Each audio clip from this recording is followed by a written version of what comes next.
estate for assay na Kingdom garlic bitters, Kingdom garlic capsules. Mujabo so no ni ade cholesterol wonum bia eboa no minimize no boost immune system no so edema. Intinya Kingdom garlic bitters ene Kingdom garlic capsules no ebi na nom na mu ahoden a wode be sori aye adwuma ko ti anyarwa ahodo bia na reduce blood pressure and the cholesterol no sugar level no so a control no the amount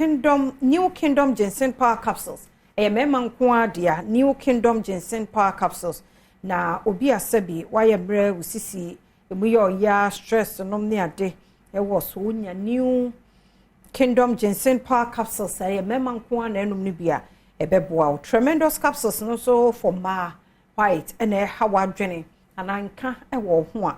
unya tremendous capsules no bia na ne ho ato dodo pa no yenko Kingdom Herbal Center wo kanshi drug lane na yenko pebi ana pharmacy ne chemical ne herbal shops bia mu ubowura mu a ubenya na fe Kingdom Home Estate no so egusu a sisi fie a ye tone ti se wo pe fie a mansun ne so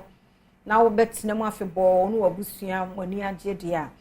Kingdom Estate nsase ana se fie na me kan for ma for 0275 804 064 0275 804 064 and 0302 938